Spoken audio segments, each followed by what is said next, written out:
नमस्कार। हम लोग पढ़ रहे हैं रावण अंगद संवाद व्याख्या।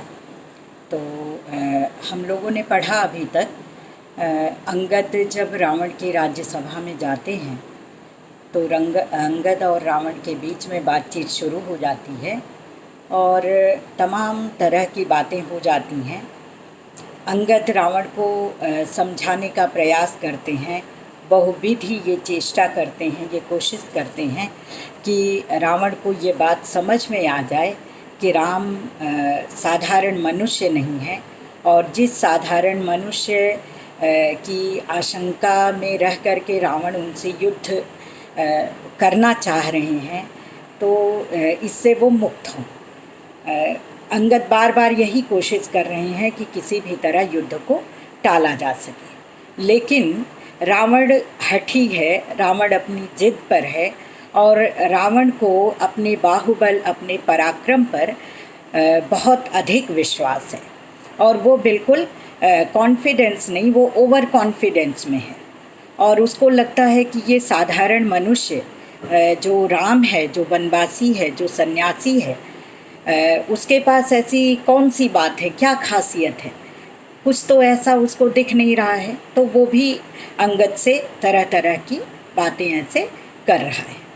तो अभी हमने पढ़ा बेटा कि अंगद रावण को ये समझाने का प्रयास करते हैं कि यदि आप चाहते हो कि समस्त राक्षस जाति, संपूर्ण लंका सुरक्षित रहे, आपका लोक परलोक सुधरे, आपका कुल वंश गोत्र सब कुछ सुरक्षित रहे, तो उसका एक ही उपाय है कि आप सीता माता को आदर के सहित राम को लौटा दें।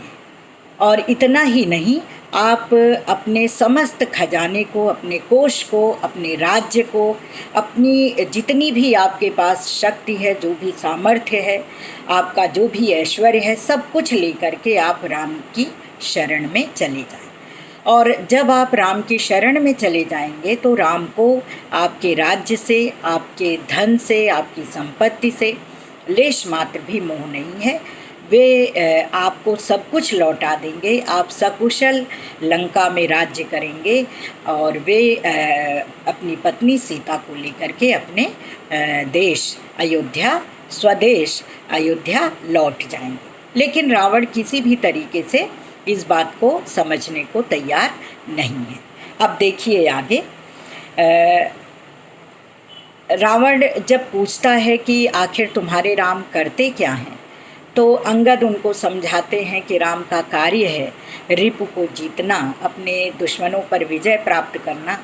और उसके बाद तब भी जब रावण नहीं समझता है तो राम की महत्ता का, राम की महिमा का वर्णन करने के लिए अंगद उनको बताते हैं रावण को कि हमारे प्रभु श्री राम, जिनका एक बंदर इतनी सब कुछ त्राही मचा करके लंका में चला गया, आप उसका तो एक बाल बांका नहीं कर पाए और आप प्रभु श्री राम से बैर ठान रहे हैं, तो ये आपके हित में नहीं है।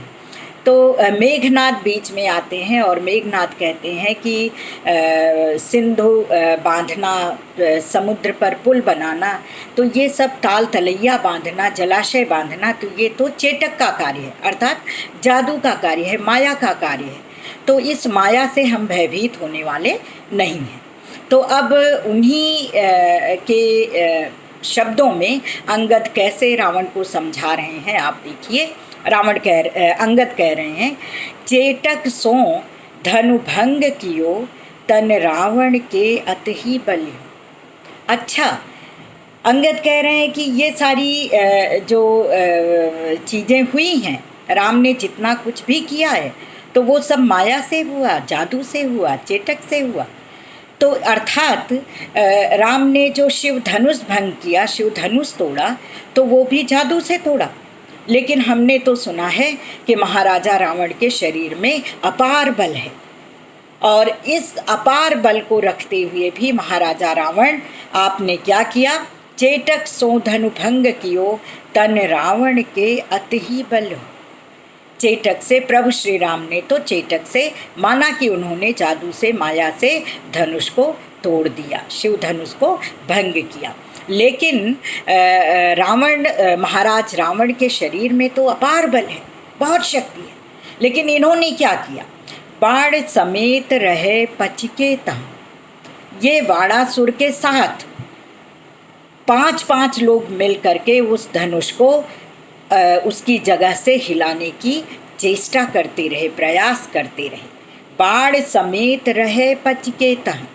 बाणासुर भी उसमें शामिल था, महाराजा रावण भी उसमें शामिल थे, और ये लोग उस धनुष को उठाने का प्रयास कर रहे थे। जा सग पैन तजो थल हो, लेकिन वह धनुष अपनी जगह से टस से मस भी नहीं हुआ, अर्थात उसने जमीन को जरा सा भी छोड़ा नहीं, वो अपनी जगह से जरा भी हिला तक नहीं। बाण सुकौन। जब बाणासुर की बात अंगद कह देते हैं तो रावण पूछते हैं कि ये तुम किस बाणासुर की बात कर रहे हो? बाण सुकौन, ये बाणासुर कौन है? बलि बलि को सुत। अंगद कह रहे हैं कि बाणासुर आपको भूल गए हैं, तो मैं याद दिलाता हूँ। बाणासुर बलवान राजा बलि के सुपुत्र हैं। वह बलि वामन बांध लियो।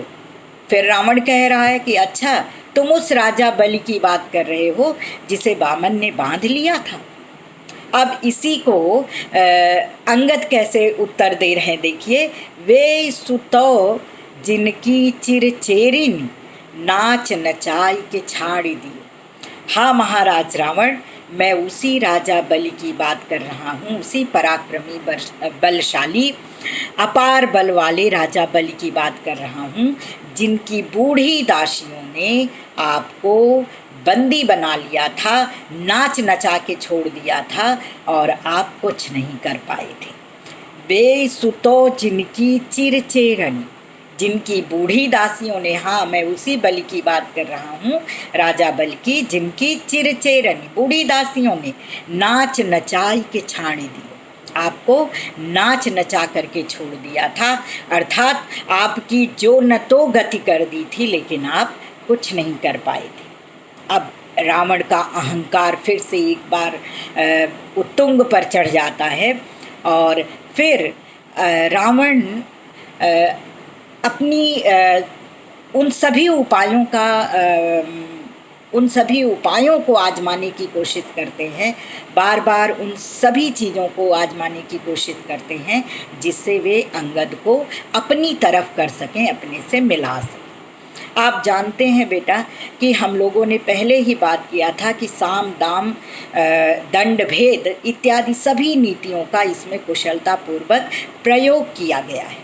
तो रावण अब भेद नीति का आश्रय लेते हैं, और भेद नीति का आश्रय लेकर के वो किस तरह अंगद को फोड़ना चाहते हैं, अंगद के मन को डिगाना चाहते हैं, अंगद के मन में जो संकल्प है उससे उसको विमुख करना चाहते हैं। आप देखिए किस प्रकार वे भेद नीति का प्रयोग कर रहे हैं। रावण कह रहे हैं, नील सुखेन हनु उनके बल और सबे कपिपुंज तिहारे। हे अंगद, मैं जानता हूँ कि नील, सुखेन, हनुमान और नल ये तो उनकी तरफ हैं, उनकी तरफ अर्थात राम की तरफ हैं। ये सारे लोग राम की तरफ से ही युद्ध करेंगे और ये उन्हीं की तरफ हैं। और सबे कपिपुंज तिहारे अर्थात नील, सुखेन, हनुमान और नल की जो निष्ठाएं हैं, उनकी जो प्रतिबद्धताएं हैं, उनका जो कमिटमेंट है राम के प्रति, वो अलग है, वो उनके हैं। लेकिन बाकी जो वानर सेना है जिसको ले करके राम युद्ध भूमि में उतरे हैं, तो वो बाकी वानर सेना तो तुम्हारी है। और सबे कपिपुंज तिहारे, और बाकी जो कपिपुंज है, वानर सेना है, वो तो तुम्हारी है। आठों आठ दिशा बलिदय, अपनो महुलय पितु जालंग मारो। अब रावण कह रहे हैं कैसे उस सूक्ष्म भेद नीति का प्रयोग वो कर रहे हैं कि देखिए कि रावण को पता है कि बाली का वध राम ने किया है, और बाली अंगद के पिता हैं। तो इस पिता पुत्र के संबंध को पिता पुत्र के संबंध की संवेदनशीलता को, उसकी कमजोरी को प्रयोग करके रावण किस तरह अंगद को डिगाना चाह रहे हैं। रावण कहते हैं, आठों आठ दिशा बलिदय। ये जो 8 लोग हैं, 8 लोग अर्थात नील, सुखेन, हनुमान, नल और ये सुग्रीव, जामवंत, राम और लक्ष्मण, ये 8 लोग हैं, 8 महाबलशाली लोग हैं। और इन 8 को 8 दिशाओं में बलि दे करके, 8 दिशा बलि दे, सुखेन, नील, हनुमान, नल, राम, लक्ष्मण, सुग्रीव और जामवंत। वस्तुतः अंगद, तुम इन 8 को जो अपना मित्र समझ रहे हो, अपना हितैषी समझ रहे हो, ये तुम्हारे हितैषी नहीं है, ये तुम्हारे मित्र नहीं हैं, ये तुम्हारे पिता के घातक हैं, ये तुम्हारे पिता के हत्यारे हैं। और तुम्हारा कर्तव्य यहाँ जो है, तुम अपने कर्तव्य से विमुख हो गए हो। तुमको तुम्हारे कर्तव्य का भान नहीं है, तुम अपने कर्तव्य से बिल्कुल हट गए हो। तुम्हारा क्या कर्तव्य है? तो तुम्हारा कर्तव्य है 8 दिशा बलि दे। 8 दिशाओं में इन 8 की बलि दे करके अपनो महुलय पितु जालंग मारो। तुम अपने पिता के हत्यारों से अपना प्रतिशोध लो, बदला पूरा करो। तुम्हारा कर्तव्य तो इन सभी हत्यारों को मारने का था, और तुम क्या कर रहे हो? तुमने पता नहीं कैसे अपना कर्तव्य सुनिश्चित किया है कि तुम इनके पक्ष में खड़े हो करके युद्ध लड़ने की सोच रहे हो। वस्तुतः ये तुम्हारे दुश्मन हैं। और मेरा कहना ये है, मेरा सुझाव तुमसे ये है कि तुम इन 8 को बलि दे करके, इन 8 की बलि दे करके 8 दिशाओं में अपने पिता की हत्या का प्रतिशोध लो, बदला लो। तो से सपूत ही जाई के बाली। फिर कह रहे हैं कि एक पराक्रमी पुरुष जब एक पुत्र उत्पन्न करता है तो उससे उसकी अपेक्षाएं बहुत बड़ी होती हैं, और उसकी अपेक्षा ये होती है कि जो कुछ भी वह नहीं कर पाएगा, वह सब कार्य उसके पुत्र पूरा करेंगे। और यदि कहीं ऐसा हुआ कि किसी ने उसकी हत्या की, तो उनके हत्यारे से प्रतिशोध लेना भी उनके सुपुत्र का कर्तव्य होता है। तो इसी बात को रेखांकित करते हुए रावण कह रहे हैं कि तो से सपूत ही जाय के बाली, जाय के उत्पन्न करके, तुम्हारे जैसा सुपुत्र, तुम्हारे जैसा पराक्रमी वीर सुपुत्र पैदा करने के बाद भी, उत्पन्न करने के बाद भी, अपूतहि की पदवी पगुधारो। बाली को अंततः इस तरह की पदवी मिलने वाली है कि उसने किसी सपूत को उत्पन्न ही नहीं किया, उसका कोई सपूत था ही नहीं, उसका कोई पुत्र था ही नहीं। अर्थात रावण कहना चाह रहे हैं कि पुत्र यदि पिता के हत्यारों से प्रतिशोध न ले, पुत्र यदि पिता के हत्यारों से बदला न ले, अपितु उन्हीं की तरफ मिल करके और उन्हीं के दुश्मनों से ही युद्ध करे, तो इससे, ऐसे पुत्र के होने से पुत्र का न होना ही अच्छा है। अर्थात ऐसा पुत्र रहे या न रहे, इससे कोई असर नहीं पड़ता। तो रावण कह रहे हैं, तो से सपूत ही जाई के बाली, तुम्हारे जैसे पराक्रमी वीर सुपुत्र को पैदा करके भी, उत्पन्न करके भी, अपूत ही की पदवी पगधारो, अंततः उन्हें कौन सी उपाधि मिलने वाली है? बाली को यही उपाधि मिलने वाली है कि उसका पुत्र, तो पुत्र होना क्या न होना क्या, वो पुत्र उसके जैसा पुत्र अर्थात अंगद जैसा पुत्र हो तब भी, न हो तब भी, यदि तुम अपने पिता के हत्यारों से उनके हत्या का प्रतिशोध नहीं लेते हो तो। अंगद संग लय मेरो सबैदल। अब रावण अपना अंतिम ब्रह्मास्त्र छोड़ रहे हैं और कह रहे हैं कि हे अंगद, मैं जानता हूँ कि सुग्रीव, जामवंत, हनुमान, सुखेन, नल, राम, लक्ष्मण, इन सब से तुम आतंकित हो, तुम इनसे डर रहे हो, तुमको इनसे भय है। तो अगर तुमको इनसे भय है, तुम इनसे सीधे सीधे युद्ध करने में आतंकित हो रहे हो, डर रहे हो, तुमको इस तरह कहीं पराजय के सम्मुख ना होना पड़े, इस तरह की तुम्हें आशंका है, तो तुम एक काम करो, अंगद संग ले मेरो सबे दल, मैं तुम्हें अपनी सेना दे रहा हूँ। हे अंगद, तुम मेरी समस्त सेना को ले जाओ, आज ही क्यों न हते बपु मारे, और आज ही अभी तुरंत जाकर के अपने पिता के हत्यारों का प्रतिशोध लो, और जिन्होंने तुम्हारे पिता की हत्या की है तुम उनकी हत्या कर दो।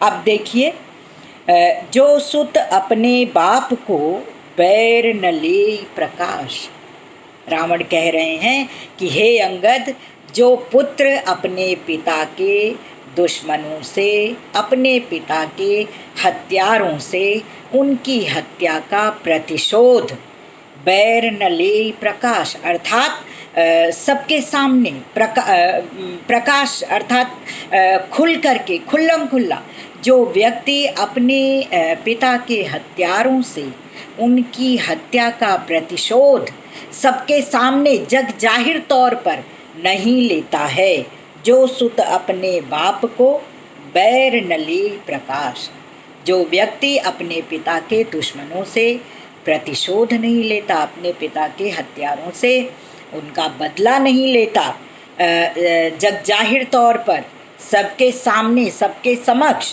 तासों जीवत ही मर्यों लोग कहें तज आस। तो लोग तो ऐसा कहते हैं कि यदि इस तरह का पुत्र है जिसने अपने पिता के हत्यारों से संधि कर ली है, जिसने अपने पिता के हत्यारों से उनकी हत्या का प्रतिशोध नहीं लिया है, तो ऐसे पुत्र के जीवित रहने से कोई फायदा नहीं है। ऐसे पुत्र के जीवित, ऐसा पुत्र अगर जीवित भी है तो वो बिल्कुल मरे हुए के समान है, अर्थात ऐसे पुत्र के जीवित रहने से भी कोई फर्क नहीं पड़ता। अब देखिए कि जब रावण अपनी इस प्रकार की भेद नीति का प्रयोग कर लेते हैं तो अब अंगद क्या कहते हैं। रावण उनको हर तरह से पिता के हत्यारों के प्रति उनके मन को बिल्कुल जिसको कहते हैं कि वे उनकी तरफ से बिल्कुल उनको विमुख करना चाहते हैं और ये समझाना चाहते हैं कि तुम जिसको अपना हितैषी समझ रहे हो, जिसको अपना मित्र समझ रहे हो, वे तुम्हारे पिता के हत्यारे हैं और वे कभी भी तुम्हारे हितैषी नहीं हो सकते, तुम्हारे शुभ चिंतक नहीं हो सकते। तो तुम्हारा क्या कर्तव्य है? तुम अपनी कर्तव्य से विमुख हो। तुम्हारा कर्तव्य है कि तुम उनको मारो, तुम उनकी हत्या करो, उनका वध करो और वध करके अपने पिता का प्रतिशोध लो। लेकिन तुम क्या कर रहे हो? तुम उन्हीं की सहायता में लगे हुए हो, तो ये तुम्हारा कर्तव्य नहीं है। अब अंगद देखिए क्या कहते हैं। अंगद कहते हैं, इनकी बिलगु न मानिए कही केशव पल आद। बिलगु अर्थात बुरा मन। केशव कह रहे हैं कि अंगद कहते हैं कि हे रावण, मुझे भली भांति पता है कि मेरा शुभ चिंतक कौन है और मेरा शत्रु कौन है, मेरा मित्र कौन है, और मैं भी इन नीतियों से अच्छी तरह वाकिफ़ हूँ। मुझे भी इन नीतियों का पूरी तरह से ज्ञान है, मैं भी जानता हूँ। तो तुम अपनी जो नीतियाँ मुझ पर अपना रहे हो ये असर नहीं करेंगी, ये मुझ पर कारगर नहीं होंगी, क्योंकि मैं जानता हूँ कि इनकी बिलग न मानिए कही केशव पल आद। पानी पावक पवन प्रभु ज्यों असाधु त्यों साधु। अंगद कह रहे हैं कि मैं इस नीति वाक्य से बिल्कुल परिचित हूँ।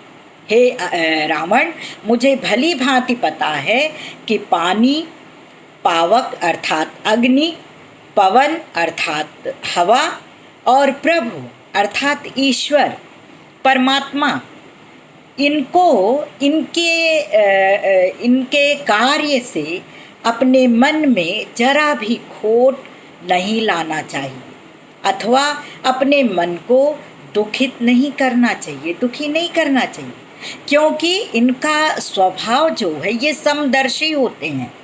पानी, अग्नि, पवन और ईश्वर प्रभु ये समदर्शी होते हैं। ये जैसे साधु पर हैं वैसे ही असाधु पर हैं।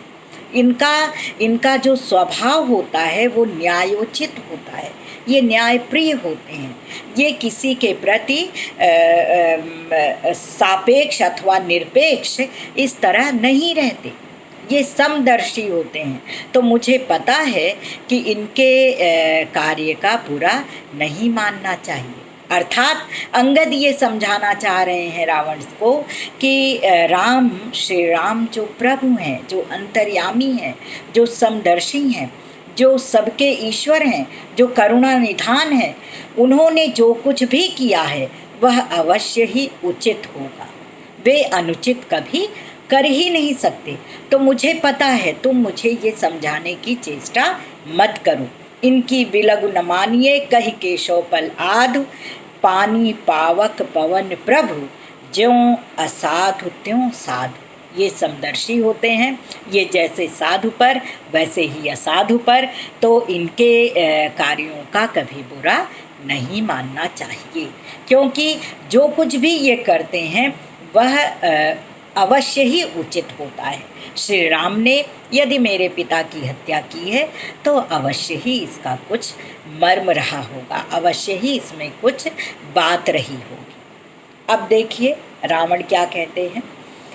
रावण को इतनी अपनी इस भेद नीति का प्रयोग करने के बाद भी रावण देख रहे हैं कि अंगद पर कोई असर नहीं हो रहा है। तो अब वे पुनः एक बार क्रोधित हो जाते हैं और फिर तैश में आकर के, जोश में आकर के, क्रोध में आकर के अंगद को फटकारना चाहते हैं और उसको उसकी तौहीन करना चाहते हैं, उसको धिक्कारना चाहते हैं। और धिक्कारते हुए कह रहे हैं कि उरसी अंगद कछु लाज कहो। हे अंगद, अपने हृदय में, अपने मन में थोड़ी तो शर्म करो। लग रहा है कि तुम बिल्कुल बेशर्म हो गए हो, तुम्हें लज्जा तक नहीं है, क्योंकि तुम्हें अपने कर्तव्य का बोध ही नहीं है। तुम्हें पता ही नहीं है कि क्या तुम्हारा कर्तव्य है और क्या तुम्हारा कर्तव्य नहीं है। रावण कह रहे हैं उरसी अंगद कछु लाज कहो। हे अंगद, अपने मन में, अपने हृदय में थोड़ी सी शर्म ले आओ, थोड़ी सी लज्जा ले आओ। जनक घातक बात वृथा कहो। जिसने तुम्हारे पिता की हत्या की है, तुम मेरे समक्ष खड़े होकर के लगातार उसी की प्रशंसा किए जा रहे हो। तो ये तो लज्जा की बात है, ये तो शर्म की बात है कि जो तुम्हारे पिता का हत्यारा है वो तुम्हारा, कायदे से तुम्हारा वो शत्रु है और तुम्हें उसका वध करना चाहिए। और तुम क्या कर रहे हो? तुम लगातार मेरे समक्ष खड़े होकर के उसकी प्रशंसा किए जा रहे हो। हे अंगद, अपने हृदय में, अपने मन में थोड़ी तो शर्म ले आओ, थोड़ी तो हया ले आओ, थोड़ी तो लज्जा ले आओ। सहित लक्ष्मण राम ही संहरो। तुम्हारा कर्तव्य क्या है कि लक्ष्मण सहित राम का संहार कर दो। तुम्हारा कर्तव्य ये है कि तुम तत्काल बिना समय गवाए लक्ष्मण सहित राम का वध कर दो, संहार कर दो। सकल बानर राज तुम्हें करो। और उसके बाद जो तुम उनका दासत्व स्वीकार करके, तुम श्री राम का दासत्व स्वीकार करके उनकी सेना में एक दूत की हैसियत से तुम इधर उधर जो काम कर रहे हो, ये तुम्हें शोभा नहीं दे रहा है। तुम्हारा कर्तव्य क्या है, तुम शायद इसको भूल गए हो।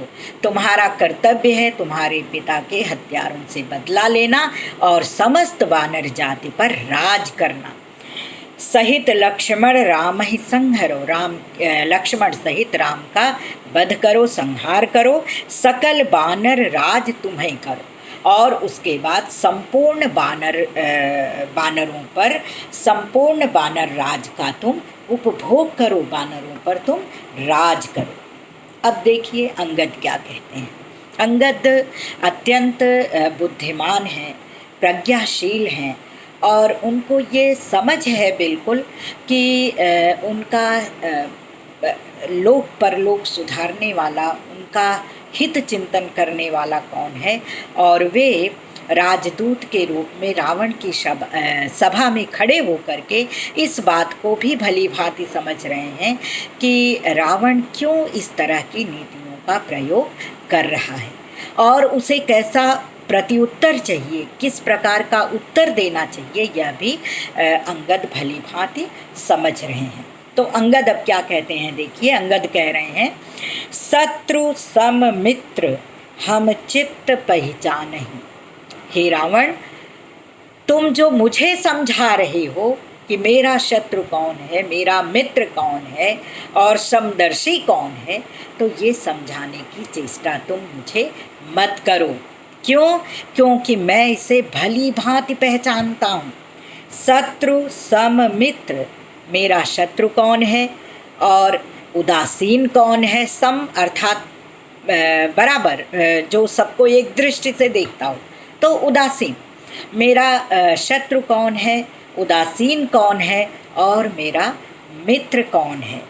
हम चित्त पहचानें, ये मैं अपने विवेक से भली भांति पहचानता हूँ, ये मैं अच्छी तरह जानता हूँ। दूत विधि नूत कबहू न उर आने। और तुम जो ये भेद नीति का प्रयोग कर रहे हो और तुम सोच रहे हो कि तुम मुझे फोड़ लोगे या तुम मेरे मन को परिवर्तित कर दोगे या मेरे संकल्प को तुम डिगा दोगे, तो ये तुम्हारी भूल है। ये तुम्हारी भेद नीतियाँ मुझ पर कोई असर नहीं करेंगी। आप मुख देखी अभिलाष अभिलाष हूँ, राखी भुज शीस तब और कहाँ राख। तुम्हें आज बड़ी मेरी चिंता पड़ी है, तुम मेरे हित चिंतन में लगे हो, तुमको ऐसा लग रहा है कि मैं अपने कर्तव्य से विमुख हो गया हूँ। लेकिन हे रावण, मैं भली भांति अपने हित मित्र को, अपने शत्रु को, सबको पहचानता हूँ और मुझे अच्छी तरह पता है मैं कहाँ हूँ, किस प्रकार हूँ और मेरा हित किस में है। तो तुम्हारी ये जो भेद नीति है ये मुझ पर असर नहीं करेगी, तो कृपा करके तुम इनका उपयोग मुझ पर मत करो। आप मुख देखी अभिलाष अभिलाष हूँ, और मैं जो कह रहा हूँ वो सुनो।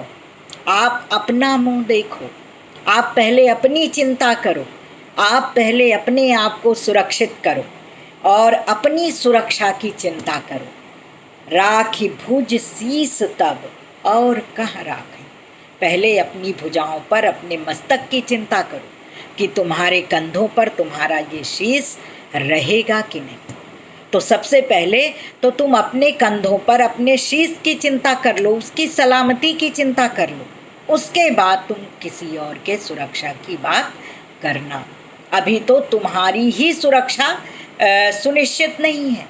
तो हे रावण, पहले तुम मेरी चिंता छोड़ दो, तुम अपनी सुरक्षा की बात सोचो। पहले तुम अपनी चिंता करो और जब तुम सुरक्षित हो जाओ तब तुम किसी दूसरे की सुरक्षा के विषय में सोचना। तुम अभी अपनी सुरक्षा की चिंता करो, मेरे विषय में सोचने की तुम्हें कोई ज़रूरत नहीं है। अब देखिए रावण क्या कह रहे हैं। फिर इतनी बात जब अंगद कह देते हैं तो रावण कहते हैं, मेरी बड़ी भूल कहा कहूँ है रे, तेरो कहो दूत सबे सबों रे। रावण कह रहे हैं कि अच्छा, तो तुम ऐसी बातें कर रहे हो। मैं तो समझ रहा था कि तुम अभी बालक हो, छोटे हो, मैं तुम्हें समझाऊं।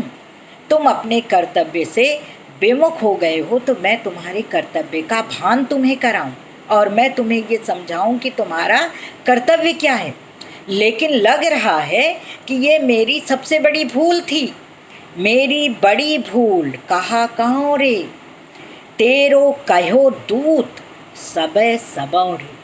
कह रहे हैं कि अभी तक इतनी बातें तुम मुझसे कर रहे थे और मैं तुम्हारी सारी बातें सुन रहा था। क्यों सुन रहा था? क्योंकि मुझे ऐसा लग रहा था कि तुम बाली के बेटे हो, पुत्र हो, तुम अभी बालक हो और तुमको उन लोगों ने बरगला लिया है, तो मैं तुम्हें तुम्हारे कर्तव्य का बोध कराऊं, भान कराऊं। तो इसलिए ये सोच करके मैं ये सारी बातें सुन रहा था, लेकिन लग रहा है कि ये मेरी बहुत बड़ी भूल थी। तो ये मेरी बहुत बड़ी भूल थी कि तुम जो दूत बन करके आए और तुम्हारी इतनी सारी बातों को मैं अभी तक सुनता रहा। वह जो सबे चाहत तो ही मार्यो, मारो कहा तो ही जो दैव मारी। कह रहे हैं कि मैं तो पहले ही समझ गया था। रावण कह रहे हैं अंगद से कि हे अंगद, तुम्हें देखते ही मैं समझ गया था कि यहाँ भेज करके उन लोगों ने तुम्हारे मृत्यु का इंतजाम कर दिया है। वह जो सबे चाहत तो ही मार्यो, वे सब तो चाहते ही हैं कि तुम्हारी मृत्यु हो जाए, वे तो तुम्हें मारना चाहते हैं और इसीलिए उन लोगों ने तुम्हें मेरे यहाँ पर दूत बना करके भेजा है। लेकिन मारो कहा तो ही जो दैव मारियो, तो तुम्हारी मृत्यु के लिए तो विधाता भी षड्यंत्र रच रहे हैं। तुम्हारा तो दुर्भाग्य ऐसे ही आ गया है कि तुम मर रहे हो, तुमको तो विधाता मार रहा है। तो मारो कहा, मैं अब उसको क्या मारूं?